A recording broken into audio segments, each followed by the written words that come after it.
حضور پرنور صلی اللہ علیہ وآلہ وسلم کی ولادت سے 50 یا 55 روز قبل اصحاب فیل کا واقعہ پیش آیا، جو سیرت اور تاریخ میں معروف اور مشہور ہے، اور قرآن کریم میں اس کے بارے میں ایک خاص صورت یعنی سورہ فیل نازل ہوئی ہے۔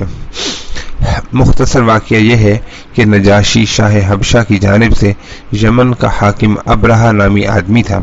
جب اس نے یہ دیکھا کہ تمام عرب کے لوگ حج بیت اللہ کے لیے مکہ مکرمہ جاتے ہیں اور خانہ کعبہ کا طواف کرتے ہیں، تو اس نے یہ چاہا کہ عیسائی مذہب کے نام پر ایک عالیشان عمارت بناؤں جو نہایت مکلف اور مرصع ہو، تاکہ عرب کے لوگ سادہ کعبہ کو چھوڑ کر اس مصنوعی پرتکلف کعبے کا طواف کرنے لگیں۔ چنانچہ یمن کے دارالسلطنت مقام صنعاء میں ایک نہایت خوبصورت گرجا بنایا۔ عرب میں جب یہ خبر مشہور ہوئی تو قبیلہ کنانہ کا ایک آدمی وہاں آیا اور پخانہ کر کے بھاگ گیا۔ یہ حضرت ابن عباس رضی اللہ تعالیٰ عنہ سے منقول ہے، اور بعض کہتے ہیں کہ عرب کے نوجوانوں نے اس کے قرب و جوار میں آگ جلائی ہوئی تھی، ہوا سے اڑ کر اس گرجے میں آگ لگ گئی اور گرجا جل کر خاک ہو گیا۔ ابرہہ نے غصے میں آ کر قسم کھائی کہ خانہ کعبہ کو منہدم اور مسمار کر کے سانس لوں گا۔ اسی ارادے سے مکے پر فوج کشی کے راستے میں جب عرب کے قبائل نے مزاحمت کی تو ان کو تہہ تیغ کیا، یہاں تک کہ مکہ مکرمہ میں پہنچا۔ لشکر اور ہاتھی بھی ہمراہ تھے۔ اطراف مکہ میں اہل مکہ کے مویشی چرتے تھے۔ ابرہہ کے لشکر نے وہ مویشی پکڑے جن میں 200 اونٹ حضور اقدس صلی اللہ علیہ وسلم کے جد امجد عبد المطلب کے بھی تھے۔ اس وقت قریش کے سردار اور خانہ کعبہ کے متولی عبد المطلب تھے۔ جب ان کو ابرہہ کی خبر ہوئی تو قریش کو جمع کر کے کہا کہ گھبراؤ مت، مکہ کو خالی کر دو، خانہ کعبہ کو کوئی منہدم نہیں کر سکتا، یہ اللہ کا گھر ہے، وہ خود اس کی حفاظت کرے گا۔ بعد ازاں عبد المطلب چند رؤسائے قریش کو لے کر ابرہہ سے ملنے گئے۔ اندر اطلاع کرائی، ابرہہ نے عبد المطلب کا شاندار استقبال کیا۔ حق جل شانہ نے عبد المطلب کو بے مثال حسن و جمال اور عجیب عظمت و ہیبت اور وقار اور دبدبہ عطا فرمایا تھا، جس کو دیکھ کر ہر شخص مروب ہو جاتا تھا۔ ابرہہ عبد المطلب کو دیکھ کر مروب ہو گیا اور نہایت اکرام اور احترام کے ساتھ پیش آیا۔ یہ تو مناسب نہ سمجھا کہ کسی کو اپنے تخت پر اپنے برابر بٹھائے، البتہ ان کے اعزاز اور اکرام میں یہ کیا کہ خود تخت سے اتر کر فرش پر ان کو اپنے ساتھ بٹھلایا۔ اثناء گفتگو میں عبد المطلب نے اپنے اونٹوں کی رہائی کا مطالبہ کیا۔ ابرہہ نے متعجب ہو کر کہا، بڑے تعجب کی بات ہے کہ تم نے مجھ سے اپنے اونٹوں کے بارے میں کلام کیا، اور خانہ کعبہ جو تمہارے اور تمہارے آباء و اجداد کے دین اور مذہب کی عمارت ہے، اس کے بارے میں تم نے کوئی حرف نہیں کہا۔ عبد المطلب نے جواب دیا کہ میں اونٹوں کا مالک ہوں، اس لیے میں نے اونٹوں کا سوال کیا، اور کعبہ کا خدا مالک ہے، وہ خود اپنے گھر کو بچائے گا۔ ابرہہ نے کچھ سکوت کے بعد عبد المطلب کے اونٹوں کے واپس کرنے کا حکم دیا۔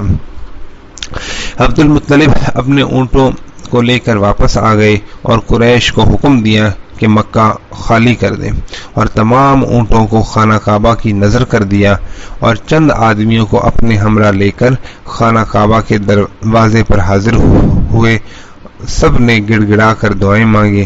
عبد المطلب نے اس وقت یہ دعائیہ اشعار پڑھے جن کا ترجمہ کچھ یوں ہے: اے اللہ، بندہ اپنی جگہ کی حفاظت کرتا ہے، پس تو اپنے مکان کی حفاظت فرما، اور اہل صلیب اور صلیب کے پرستاروں کے مقابلے میں اپنے اہل کی مدد فرما۔ ان کی صلیب اور ان کی تدبیر تیری تدبیر پر کبھی غالب نہیں آ سکتی۔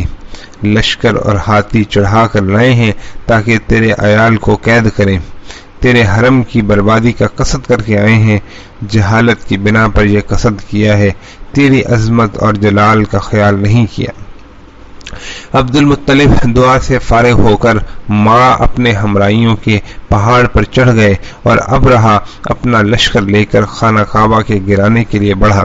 یکا یک بحکم خداوندی چھوٹے چھوٹے پرندوں کے غول نظر آئے، ہر ایک کی چونچ اور پنجوں میں چھوٹی چھوٹی کنکریاں تھیں جو دفعتاً لشکر پر برسنے لگیں۔ اللہ کی قدرت سے وہ کنکریاں گولی کا کام دے رہی تھیں، سر پر لگتی تھیں اور نیچے نکل جاتی تھیں۔ جس پر وہ کنکری گرتی تھی وہ ختم ہو جاتا تھا۔ غرض یہ کہ اس طرح ابرہہ کا لشکر تباہ اور برباد ہوا۔ ابرہہ کے بدن پر چیچک کے دانے نمودار ہوئے، جس سے اس کا تمام بدن سڑ گیا اور بدن سے پیپ اور لہو بہنے لگا۔ یکے بعد دیگرے ایک ایک عضو اس کا کٹ کٹ کر گرتا جاتا تھا۔ بالآخر اس کا سینہ پھٹ گیا اور دل باہر نکل آیا اور اس کا دم آخر ہوا۔ جب سب مر گئے تو اللہ تعالیٰ نے ایک سیلاب بھیجا جو سب کو بہا کر لے گیا۔ ارحاس، یہ آسمانی نشانی نبی آخر الزمان صلی اللہ علیہ وسلم کی آمد کا غیبی اشارہ اور غیبی اعلان تھا۔ قریش کی یہ غیبی نصرت اور حمایت فقط اس لیے تھی کہ نبی آخر الزمان صلی اللہ علیہ وآلہ وسلم جو عنقریب اس عالم میں آنے والے ہیں، یہ ان کا قبیلہ اور کنبہ ہے اور اللہ کے قبلے کے متولی اور محافظ ہیں، اس لیے بطور خرق عادت ان کی مدد فرمائی، ورنہ مذہبی حیثیت سے شاہ حبشہ اور شاہ یمن قریش مکہ سے بہتر تھے، اس لیے کہ قریش مشرک اور بت پرست تھے اور اہل یمن اور اہل حبشہ اہل کتاب اور عیسائی تھے۔ معلوم ہوا کہ قریش کی یہ غیبی نصرت اور بیت اللہ کی فوق العادت حفاظت، یہ سب حضور اقدس صلی اللہ علیہ وآلہ وسلم کی ولادت با کرامت کی برکت اور بشارت تھی۔ دعوی نبوت کے بعد نبی کریم صلی اللہ علیہ وسلم کے ہاتھ پر جو امر خارق عادت ظاہر ہو اس کو معجزہ کہتے ہیں، اور جو خوارق نبی کریم صلی اللہ علیہ وسلم کی ولادت کے قریب ظاہر ہوں وہ ارحاس کہلاتے ہیں۔ ارحاس کے معنی بنیاد کے ہیں، چنانچہ اس قسم کے خوارق نبوت کے مبادی اور مقدمات ہوتے ہیں، اس لیے ان کو ارحاس کہتے ہیں۔ ابرہہ کی لشکر کشی اور پھر اس کی تباہی اور بربادی کا یہ واقعہ ماہ محرم الحرام میں پیش آیا، جبکہ حضور صلی اللہ علیہ وآلہ وسلم کی ولادت باسعادت کا زمانہ بالکل قریب آ چکا تھا۔ اس زمانے میں جو اس قسم کے خوارق ظاہر ہوئے وہ سب آپ صلی اللہ علیہ وسلم کی نبوت کے ارحاسات یعنی علامات اور نشانات تھے۔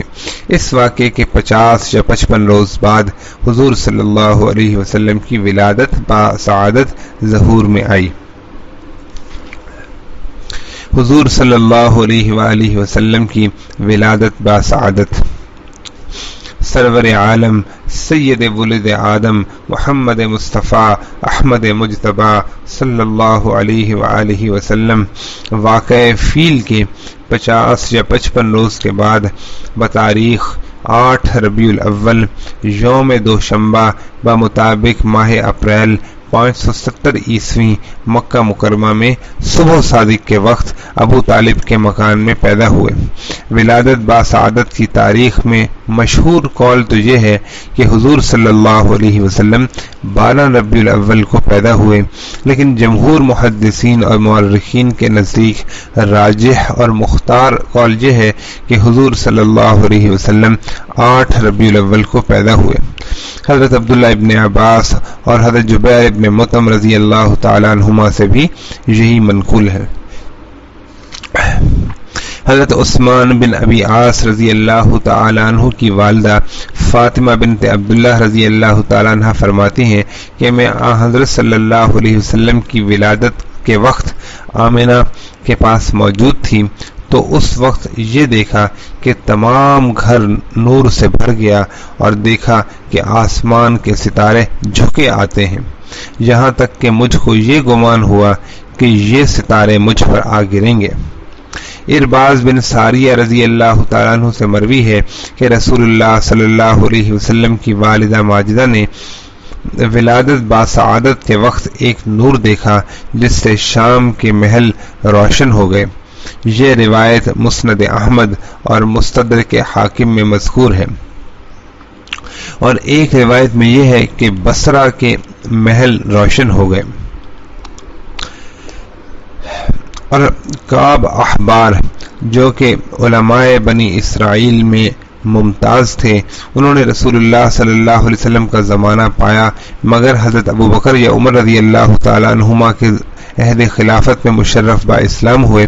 وہ کہتے ہیں کہ کتب سابقہ میں نبی کریم صلی اللہ علیہ وآلہ وسلم کی یہ شان ذکر کی گئی ہے کہ محمد صلی اللہ علیہ وسلم اللہ کے رسول کی ولادت مکہ میں ہوگی اور ہجرت مدینہ میں ہوگی، اور ان کی حکومت اور سلطنت شام میں ہوگی۔ یعنی مکہ سے لے کر شام تک تمام علاقہ آپ صلی اللہ علیہ وآلہ وسلم ہی کی زندگی میں اسلام کے زیر نگین آ جائے گا۔ چنانچہ شام آپ صلی اللہ علیہ وسلم ہی کی زندگی میں فتح ہوا۔ عجب نہیں کہ اسی وجہ سے ولادت باسعادت کے وقت شام کے محل دکھلائے گئے ہوں، اور بصرہ جو ملک شام کا ایک شہر ہے وہ خاص طور پر اس لیے دکھلایا گیا ہے کہ علاقہ شام میں سب سے پہلے بصرہ ہی میں نور نبوت اور نور ہدایت پہنچا ہے، اور ملک شام میں سب سے پہلے بصرہ ہی فتح ہوا ہے۔ اور عجب نہیں کہ شام کے محل اس لیے بھی دکھلائے گئے ہوں کہ من جملہ 40 کے 30 ابدال کے جو 30 کے 30 قدم ابراہیمی پر ہیں، ان کا مرکز اور مستقر شام ہی ہے۔ اس لیے بنسبت دوسرے ممالک کے ملک شام خاص طور پر انوار و برکات کا معدن اور منبع ہے۔ اس لیے ولادت باسعادت کے وقت شام کے محل دکھلانے میں اس طرف اشارہ تھا کہ یہ ملک نور نبوت کا خاص طور پر تجلی گاہ ہوگا، اور اسی وجہ سے آپ صلی اللہ علیہ وسلم کو اولاً مکہ مکرمہ سے شام یعنی مسجد اقصی تک سیر کرائی گئی۔ جسے قرآن کریم میں اللہ تعالیٰ نے فرمایا کہ سبحان الذی اسری بعبدہ لیلا من المسجد الحرام الی المسجد الاقصی الذی بارکنا حولہ، پاک ہے وہ ذات جس نے اپنے بندے کو مسجد حرام سے مسجد اقصی تک سیر کرائی، جس کے گرد ہم نے برکتیں بچھا دی ہیں۔ جس سے صاف ظاہر ہے کہ ملک شام میں جو مسجد اقصی کے گرد واقع ہے، اللہ تعالیٰ نے اپنی خاص برکتوں کو وہاں بچھا دیا ہے۔ اور حضرت ابراہیم علیہ السلام نے جب عراق سے ہجرت فرمائی تو شام ہی کی طرف فرمائی، اور قیامت کے قریب حضرت سیدنا عیسیٰ علیہ السلام کا آسمان سے نزول بھی شام ہی میں جامع دمشق کے مینارہ شرقیہ پر ہوگا۔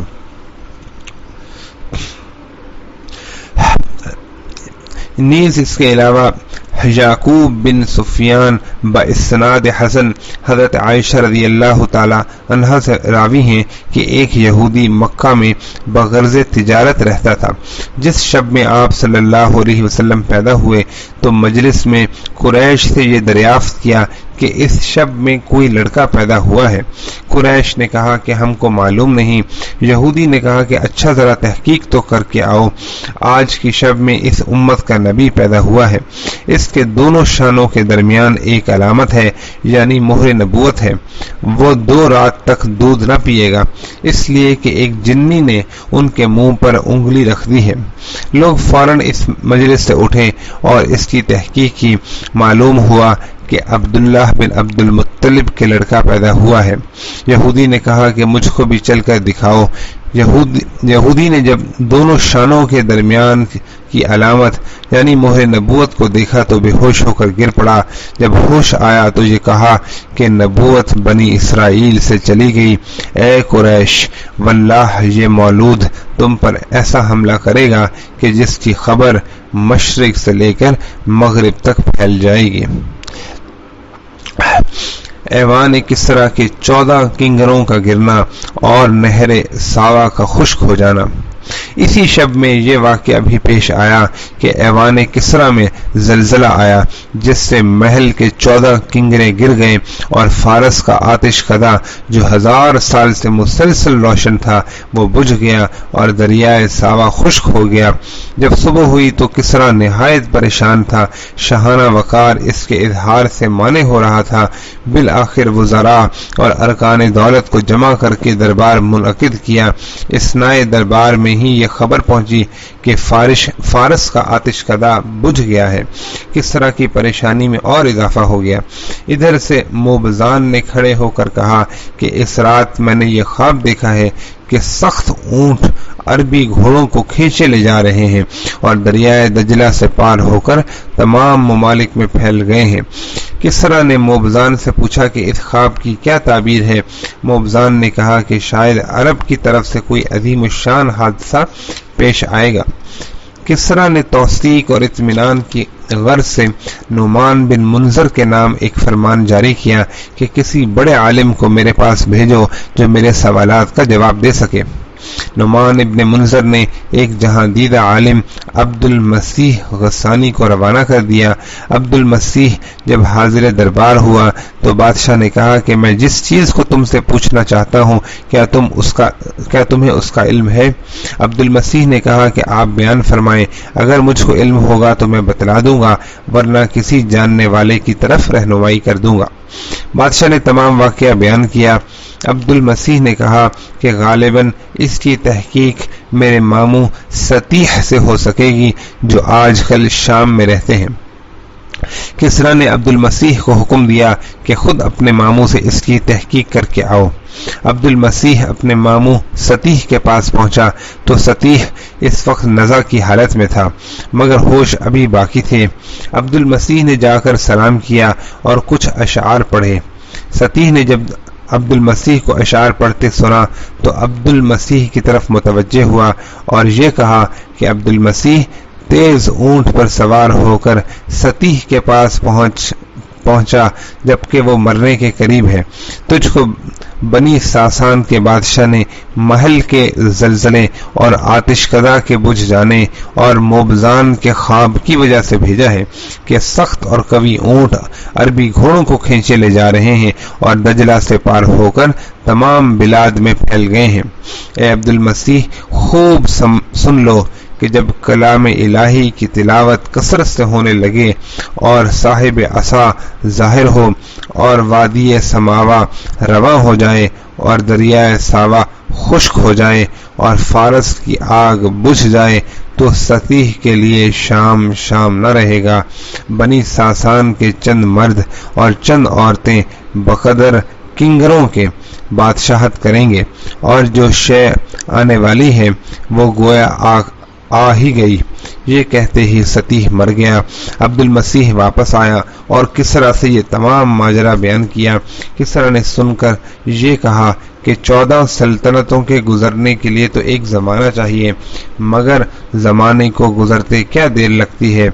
10 سلطنتیں تو 4 ہی سال میں ختم ہو گئیں اور باقی 4 سلطنتیں حضرت عثمان غنی رضی اللہ تعالی عنہ کے زمانہ خلافت تک ختم ہوئیں۔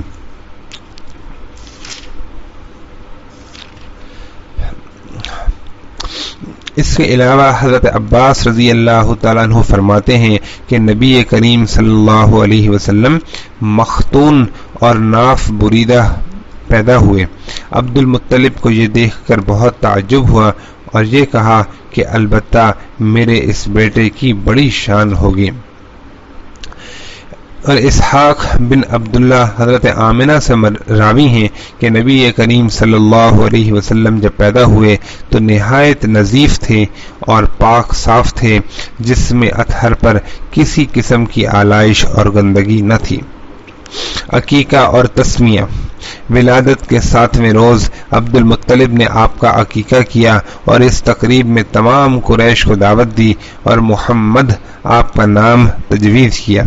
قریش نے کہا کہ اے ابو الحارث عبد المطلب کی کنیت ہے، آپ نے ایسا نام کیوں تجویز کیا جو آپ کے آباء و اجداد اور آپ کے قوم میں سے اب تک کسی نے نہیں رکھا؟ عبد المطلب نے کہا کہ میں نے یہ نام اس لیے رکھا ہے کہ اللہ آسمان میں اور اللہ کی مخلوق زمین میں اس مولود کی حمد و ثنا کرے۔